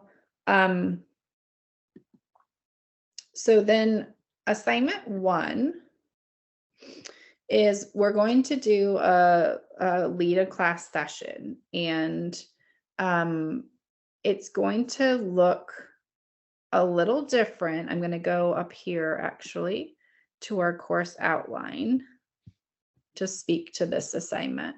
So what's going to happen is you're going to sign up in teams of no more than 3. And beginning February 13th, I will provide the PowerPoints for the weekly readings, and I will have them in the Moodle. I already set some of the next few weeks up, and I will continue to do that ahead of time. So everyone, whether you're the one on the team presenting learning this week or not, everyone will have access to the textbook chapter readings that relate to the learning that's going to take place, and are expected to do that reading before they come to class, no matter what. And then let's say we have 2 people that are going to focus on leadership at scale and scope. The objectives for the learning are already here. So you don't have to make your own objectives. Oh, I keep doing that. So you don't have to make your own objectives. And then some examples of what you might have us do during this class session are here. Doesn't mean that you have to do these examples. It's just some examples. What I want you to know is these are your objectives, what we're going to learn during the time that you're leading us. You can incorporate the learning from the chapter readings, but you can bring in additional research, and the focus can be completely like on something that's current in the field, or something that is really standing out in organizational leadership right now. The point is not for you to take the slide decks and choose slides to present to us. everyone's going to review the PowerPoints ahead of time, do the readings ahead of time. This is for you to really lead. Show us how you're going to use your strengths in your partnership or in your trio to accomplish these two objectives in the course for that date. And there is an assignment document. Let me go back here.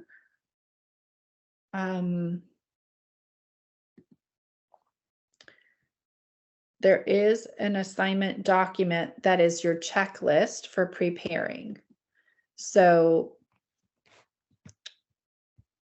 what this looks like is, and this is exactly what your grade will be comprised of. It's going to look at the content, how you design the way you present the information, how you deliver the information, your notes or transcripts that you include when you upload your work to the Moodle or to the Google Drive. We're going to have to decide which is going to be easier for you guys for access. But it's going to be like, there's going to be a lot that you're going to potentially engage us in, but then I need to know from your presentation notes where you think or where you were planning to accomplish those objectives is a good way of saying it. And then you're working in a partnership or a trio, and you're all three or both of you leading this learning. So a part of your score and a part of your preparation is how are you contributing to the work that's going to be done in preparation and on the day of the leading us through the learning. And then timeliness, the length of the presentation, making sure that we're using our time very wisely and purposefully during the session. And then any communication that takes place pre and post for the work that we're doing. And then this last part is how we're going to select those teams. So I believe that this week you all have editing rights to the OneNote. And so you should be able to go into this document right now and put your name next to the topic that you're most in. Yeah, you should be able to type your name next to the topic that you're most interested in. That you're most interested in teaming up on. And let me just show you, we have the 13th of February is the first go. And then the 20th of February will be another opportunity. That topic is leading self at scale and scope. The 27th is leader as a catalyst of innovation. And then we're going to take a break from the leading the lesson to on the 6th, 13th, and 20th of March, do our sharing of our assignment 1. And then on the 27th of March, we'll come back and we'll have a team of 2 or 3 that will lead us through understanding the context and setting direction as a leader as an architect, designing to deliver value. We'll have a gap week on the 10th of April where it's focusing on performance or opportunity gaps within our division units or organizations, drawing on lessons from this course. And then on the 17th of April will be our last leading of the class assignments, which will be the leader as catalyst of change as the focus area. So we have I believe seven different opportunities, and we will partner up and or trio up and work on that. So let me go to our chat now.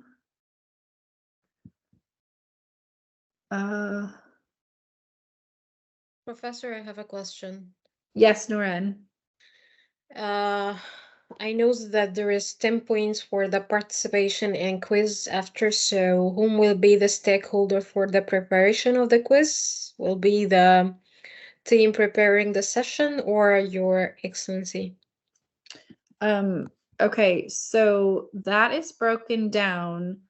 5 points is going to be, thank you for asking that, because I was working it through multiple different ways. So just looking at the 13th of February as an example, you will not be developing quizzes. I know in the complex organization, that was one of the departments. What we are going to do is assignment. There's going to be 10 points allotted, but you're going to build in getting feedback from the people who are experiencing your leadership. Just a brief, actually, let me show you.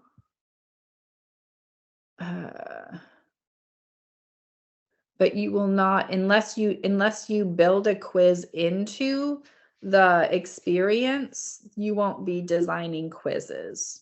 I'm looking for the.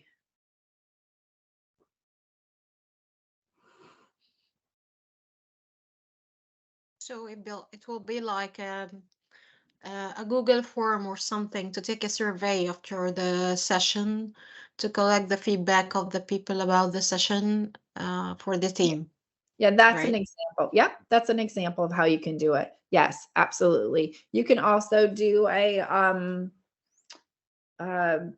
put a feedback note in as your last, like a visual, and have people write something in the chat box and note who's written something, who's given feedback or who's given insight. You could build it throughout the experiences where you'll know it, where we'll know. So there's different ways that it can be done. But it's really mainly for you to get feedback from your peers as well as from me. You don't have to worry about giving anything a score or a grade. I'll be doing all of that from my end when I'm in the engagements and in the sessions with you all. So different from organizational behavior studies, when we became a complex organization and there was a group that was responsible for developing the content and developing the quiz and the scores and whatnot. I've got all of the point allotments figured out so that we meet our expectations for the course. You don't have to do that part. You just get to look at how you want to lead the content and engage us in developing the objectives that are in alignment with your topic for the week that you lead.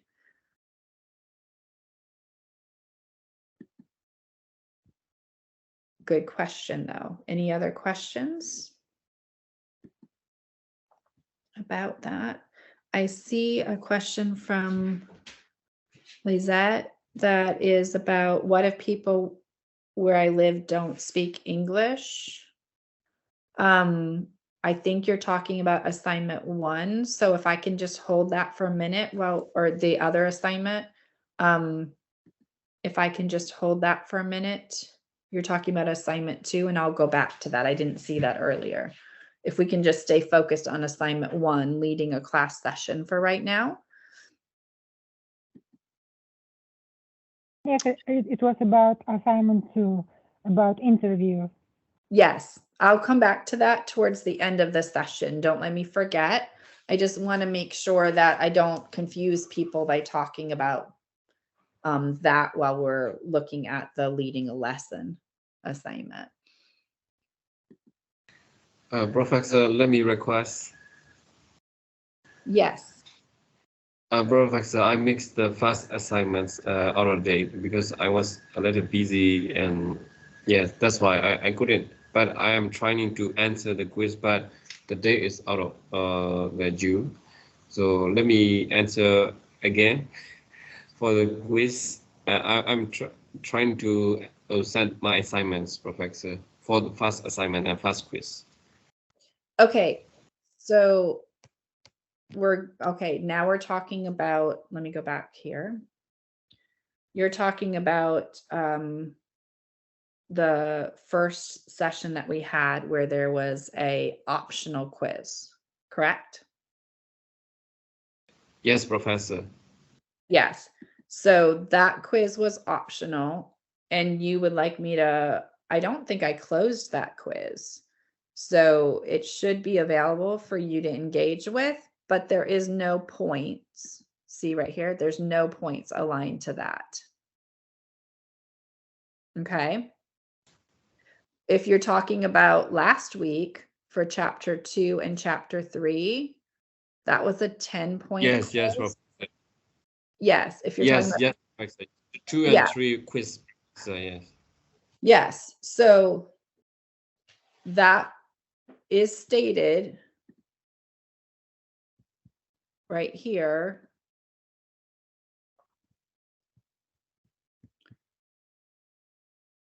You were supposed to do a written response to the questions that were here. And you were supposed to go into the forms to enter it.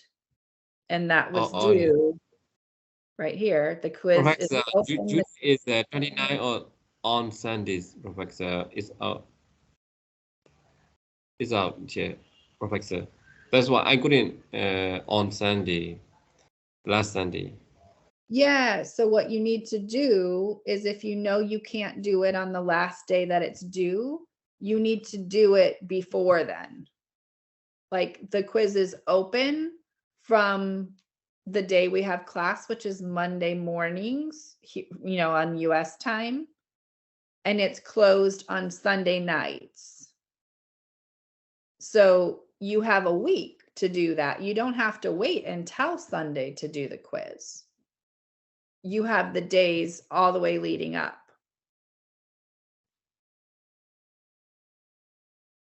Okay, so that one is not available anymore.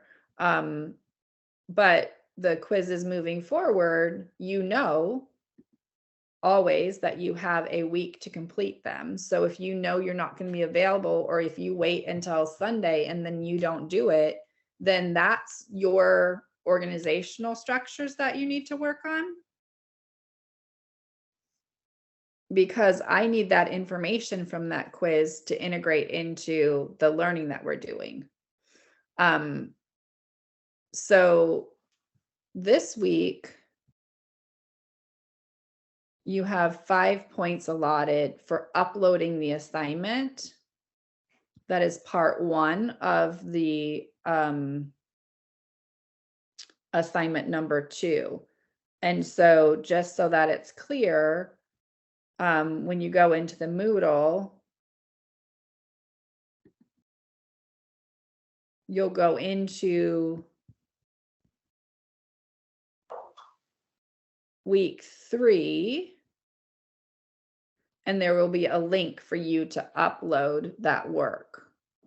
I'm not going to show it to you now because it's not there right now. I have to put it in there.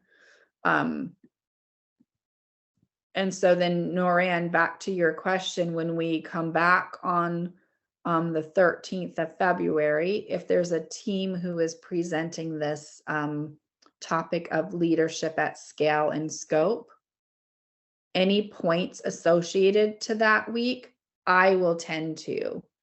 You don't have to worry about that.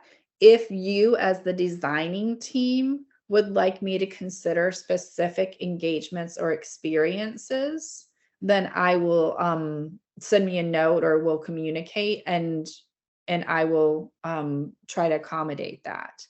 But otherwise, I will do that as participation or as a quiz for each week. You just focus on leading the content and working in your collaborative structure of a team or a trio, depending on who signs up for what. Is that helpful? Professor, will we have an access to this OneNote? Because when I opened it right now, I found that it is view only. Okay, so I'm going to put the link again because maybe. Yes, because the link was at outline week 1. This is the last I have. Okay, so let me, I don't want to do that. I want to do share.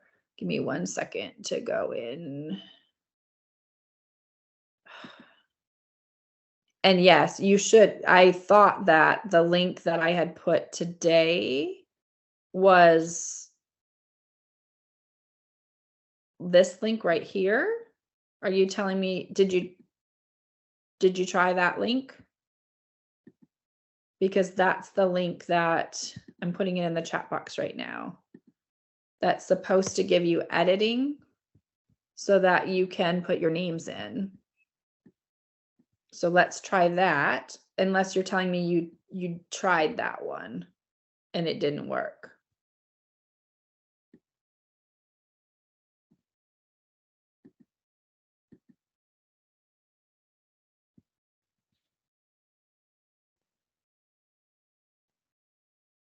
Still for me, only viewing. Still for you, only viewing. Okay. Then I'm gonna go in here. I'm gonna go out to the, okay.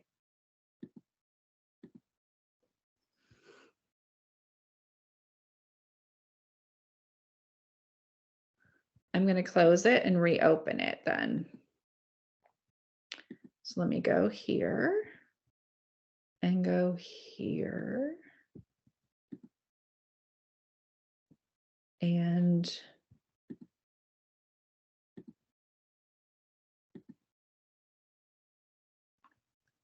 it says anyone with the link can edit. So I'm going to copy that. And hopefully it's a different link.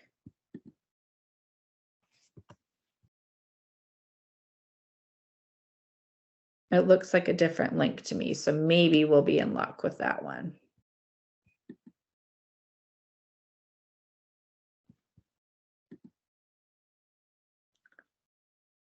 Yes, it is working. And it's letting you type. Is it letting you type? Okay, then I'm going to change this out here real quick. Yes, I can type.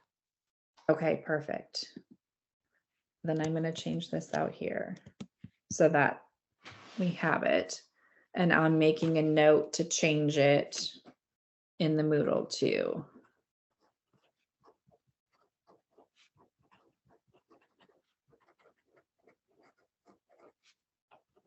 Okay, so what I expect you to do over these next 10 minutes is go into this table that's here on the screen and start putting your names in like Olina did,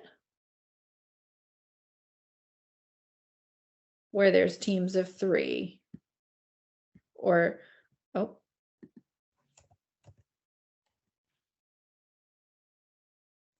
And there are going to be weeks that there will only be 2 people potentially. But right now, what you need to do is go in and do that. So I'm going to give you about 4 minutes.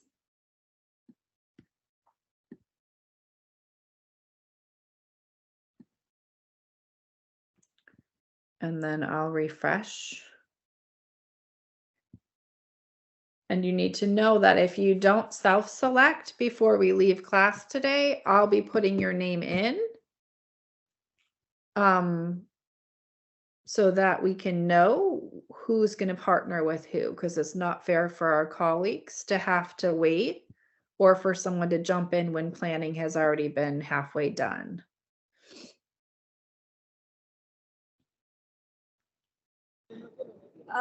So Professor, can you hear me? Yes. I'm on my way home. I'm in a taxi and I can't I can't access it. Okay. So how about if I give you a little, thank you for telling me that. So how about if I give you until tomorrow this time? And then tomorrow this time, I'll go ahead and put partners in and then communicate with you all who you're going to be partners with if you haven't already done it yourself. Is that fair? Yes, yes. Okay. That would be great. Thank you. I appreciate you communicating. Thank you. Okay. So I think those of you who were with me for organizational behavior studies, you'll find this leading the class session to be much simpler than what we did in that course, because in that course we became a whole new structure. So with working within the requirements of the leadership course, we will get an opportunity to just focus on leading the content, because to me, the layers of this assignment is in coordinating with other leaders and structuring the content in a way that communicates those objectives that are set forth. Because in your workplace, you're going to be given markers, or you're going to be given outcomes that you're striving towards. And this way, you will have those outcomes, and you will take your leadership style and your understanding of equity and inclusion and work in partners or teams to lead us into accomplishing those objectives. So it's a great way for you to try something different. And that's totally okay, because that's one of the reasons why we have the portion of here and here. Where is it?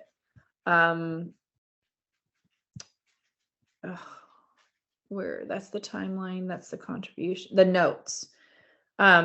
If you have been wanting to try something as a leader, and this is a safe place for you to do that. And then in your notes that you make for me for the presentation, I'll see that you're being a risk taker in trying something new. And so if it goes well, we'll celebrate that. If it doesn't go well, we'll celebrate the learning that took place from trying, right? So I don't want you to feel like you have to only be safe here and not engage in something that you as a leader need in order to grow, because you're worried about the grade, or you're worried about just meeting the objective of the assignment. I want this to be an experience for you to really be able to recognize yourself as a leader. And what's going to be great here is that you also are going to learn so much about your own leadership style when you're experiencing the leading from your peers. So, so just know that there's multiple layers to this assignment, and there's going to be a little bit of discomfort with it as well, but there's also should be some excitement or some positive energy into really being able to look at yourself as a leader and what you want to try. Know that it just was reading a note in the chat. Know that we are here in a safe environment and supporting each other. Another thing I wanted to note was, because we are working on assignment 2 at the same time and there's components due each week, we have a 2.5-hour block for our class. It's from 9 until 11:30. So if you plan for up to 2 hours, I'm going to need about 30 minutes in order to check in on that other assignment and communicate what's coming and what's happening and stuff in the course and updates for the Moodle and things like that. So plan for 2 hours, and I will put that here.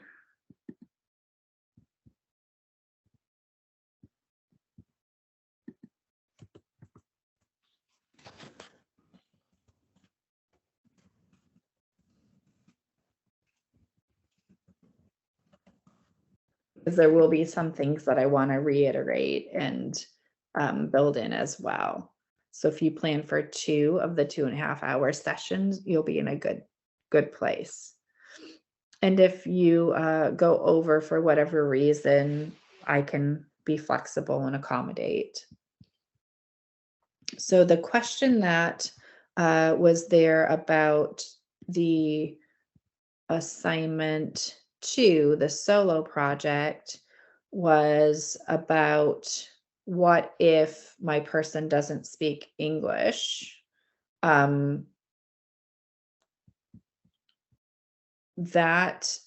So they just need to speak the language that you understand. Okay.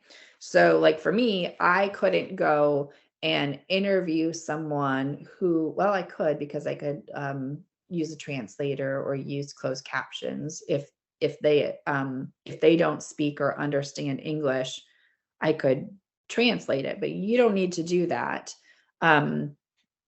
If they don't speak English and they are a person that you want to interview, what's important is that you speak the language that they speak, because you will translate the learning into English for the end project. Does that make sense?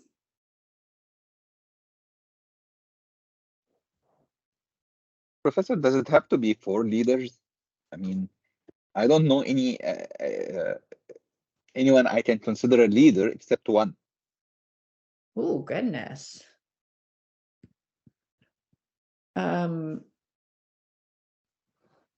Do you have families who lead? Okay, let me ask you this.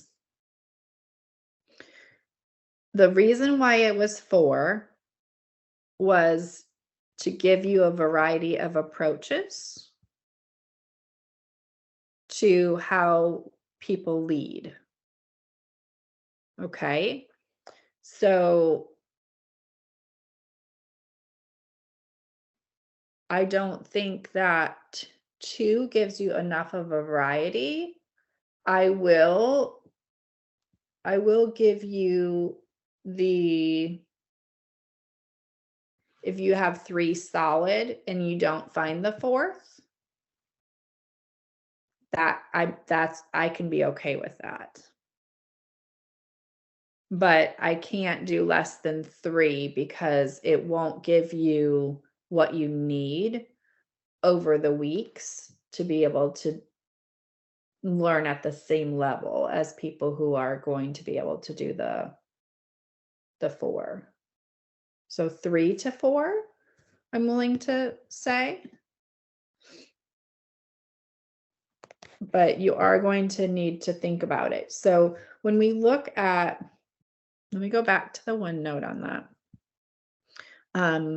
And I'm going to go to, let me see if I have that open right here. When we look at the topics of focus, and I'm just going to go to the second assignment. And you're looking at people who lead in any of these areas. They don't have to all be in the same establishment, in the same organization. So if you're focusing on equality in leadership and you have someone in your workplace who you're like, okay, I want to talk to this person who's leading our human resources department. You can do that. You could also, in that regards, interview your professor who teaches for that has human resources or incorporates equality into their lectures. That's a leader as well. You can also, if you have professional networks, if say you're on LinkedIn, there's a lot of professionals that work in any of these topic areas. On LinkedIn, you could coordinate a time to meet with them virtually and interview them. This is why I'm giving you this next week, you know, why I made that an option. That would have been an option whether my granddaughter was doing her surgery or not, because it's going to take some time for you to really think it through and decide first on your topic, and then think about what you have within your reach for leaders to interview and what you might have to ask others for their opinion on who you could interview. So if you're finding that you have 2 solid people you're going to interview, it's okay to ask one of the people that you're interviewing. It's not an interview question, but when you're coordinating the interview with them, if you could say, you know, I'm looking for 2 more people to interview on this topic. Would you happen to know anyone from your work experiences? That's okay for you to do as well. That's nice. That's a nice suggestion. Yeah. Can we share the questions in advance with them, or it has to be on the spot? No, you can share them in advance. Absolutely. Yeah. Okay. You can share them in advance. You can, like, if you have someone who's mentoring you as a leader and they do work in emotional intelligence in organizational leadership, or they have an interest in it, you can sit down and like think about questions with them, and then go back to them and interview them with it. It's not on the spot. It's not the interview. The point of the interview isn't to make someone feel uncomfortable or to make them think on the spot. It is like for you to learn more about leading organizations through the lens of one of these topics. So, whatever your style or approach is, absolutely, you know, you can share your questions ahead of time. You can ask them if they would like to have them ahead of time. You can decide that, you know, say, if it's okay with you, I'm still coordinating the questions and I will bring them at a later time. When I do assignments like this, and when I've experienced assignments like this, I will always say, at a minimum, I will confirm with you 2 days before, and at that time, I'll make sure you have the topic, at least the topic that we're focusing on, if I don't have the questions ready. Or I'm happy to send you the questions. Is it good for me to do that 2 days ahead? And if they say, ooh, I'd like 3 because I've got this or that going on, then you honor that and you send it 3 days ahead to them. Is that fair? Yes, and the interview can be in any way, like physical or online, for example, like via Zoom or via Teams. Yeah, it can be. Yes, it can absolutely.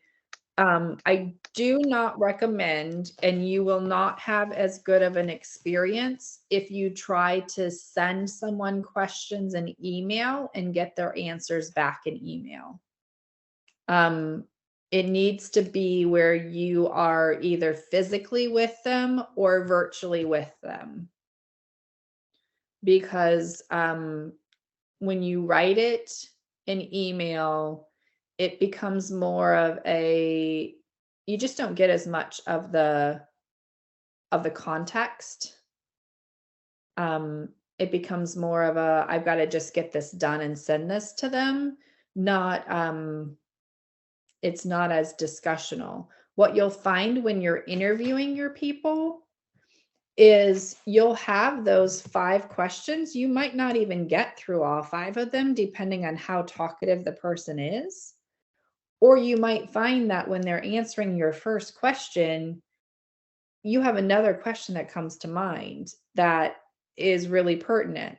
And so you'll ask another question, and that's okay. You don't have to be like, I have 5 questions. Here's question 1. You have 30 seconds to answer it.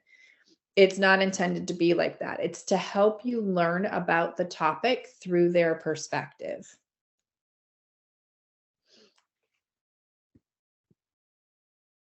Noted. Okay. Yeah, no problem. Sorry about that. Sorry, my uninterrupted request is not is not on anymore. I apologize. Any other questions about either of those assignments?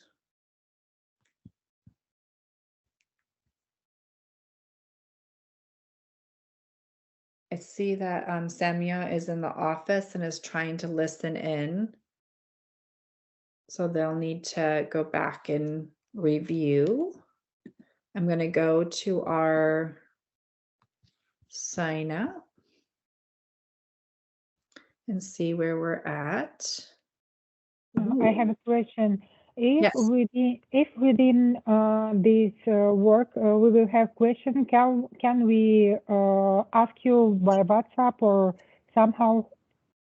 Yes, absolutely. I was actually just going to say that what is helpful for me when you reach out to me in WhatsApp is if you say who you are, because I don't have you all saved in WhatsApp as individuals. And so like I'll get a note, and if it's the first time I get a note from you, I don't know who I'm responding to. Because I don't know your number. So if you message me in WhatsApp, just say, hey, this is Judalyn, or this is Samuel. And then I'll know. You don't have to do it every time, but if you just that initial, and then that's a good reminder for me. I had turned off my notifications for WhatsApp because even like last semester when I wasn't teaching for Windsor, I was getting all these pings on the days that you guys have classes. And so I turned off the notifications. And I'm not really good about remembering to go back in there. But yes, you can definitely message me in WhatsApp because it's easier. It's like texting then, and you don't have to wait as long as for me to go into my Office 365 to check. I also wanted to let you all know, and you'll find like you can ask people who have been in the classes with me before. My intention is to respond right away. So it is not annoying to me if you send me a message. Give me like 24 hours, especially with our time differences. Give me like 24 hours. And if you don't hear back from me between 24 and 48 hours, it's okay for you to like send another note and say, hey, Dr. Ann or Professor, like, wanted to check in on this. So that's going to require a little bit of planning on your part in regards to not waiting until the last minute to ask me a question, because your nighttime is my daytime and vice versa. But I do try to respond quickly, as quickly as I'm able to. And for our team, Noran and Ahmed, if you need anything, since you're that first team going, don't hesitate to reach out. Like, I understand my granddaughter's having surgery, but that's taking place on Monday morning. And so I still can message back and forth with you all. And if you need to jump in a Zoom or jump in a Zoom room or jump in the Microsoft Teams to meet with me over the net, before the 13th, between now and the 13th, we can coordinate to do that. I appreciate you being willing to take that first topic and want to give you that extra support so that you don't have to be nervous about this, because I really want you guys to enjoy this. Thank you. You're Thank you very welcome. much. You're welcome. So I see quite a few people did not go into the document to sign up. So I will like sit on my hands and wait, because I'm so excited to get it going. But I will wait until tomorrow this time and go back in and see who has signed up and who hasn't, and will volunteer sign up people. And then I will put that in both this week's outline on the Moodle, what the teams are, as well as the next week, so that we have it available and visible, because I do know that working in OneNotes is a little bit of a different experience. So any other questions that you all have for me?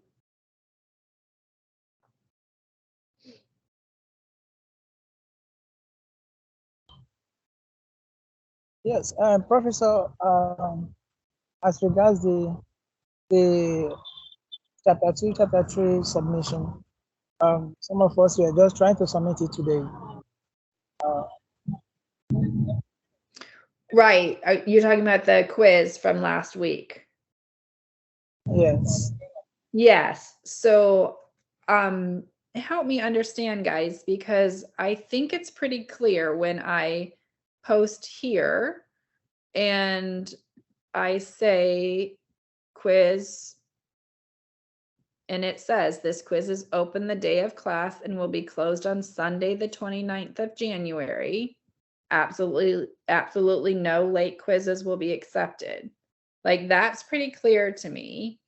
So we need to get what I will do for this quiz only is I will open it back up, because a few of you have made a note now about this, but you need to know moving forward, when we have class, anything that needs to be done has a date, and that due date needs to be honored, because it speaks to you all as professionals as well.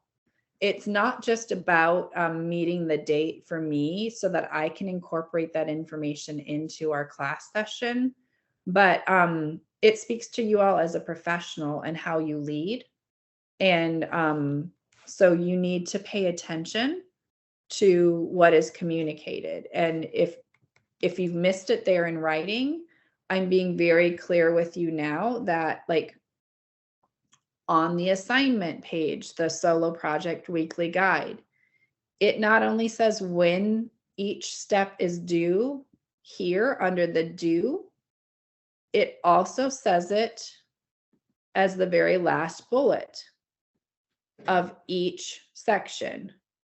So this is week 1. This is what you're working on right now. It is due no later than Sunday, the 5th of February. No one is going to come back to me, because this is a recorded session. So if you're not in the session right now, you're hearing it when you watch the recording. No one's going to come back to me on the 6th of February and say, I wasn't able to upload my assignment to the Moodle. because if you come back to me and say that, my response is going to be, I'm sorry. I am going through each of those assignments. I asked them for the 5th of February. It's the 6th of February. I will not accept it. It's about being a professional, and it's about allowing me the time to be able to give the feedback and look at the trends that are happening amongst you so that I can be a better professor to all of you. And it's about respecting the people who are in the course with you also, and making sure that you're doing your part. So if it says Sunday, February, was it the 5th? Sunday, the 5th of February.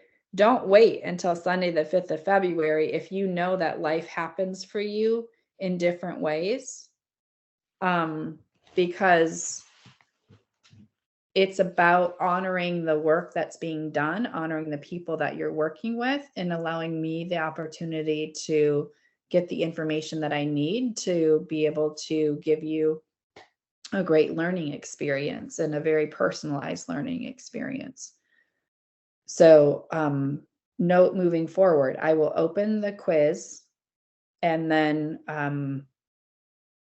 moving forward, look at those deadlines and do your work a little bit earlier and get it in so that you don't have to worry about not getting feedback on what you're doing.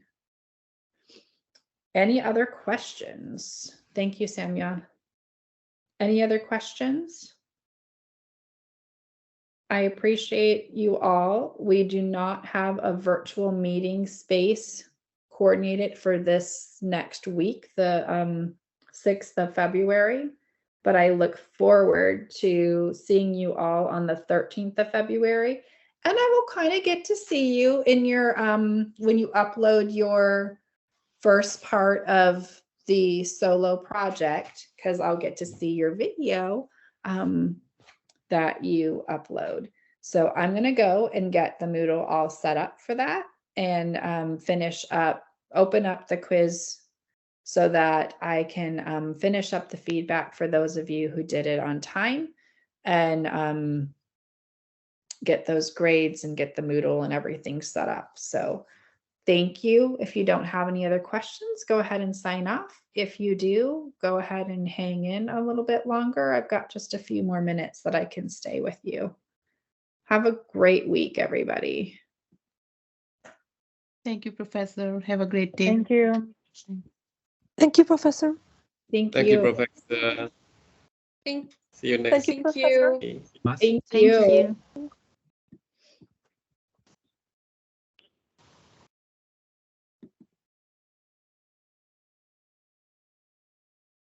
Professor, Yes. I just want to confirm the point. I got confused.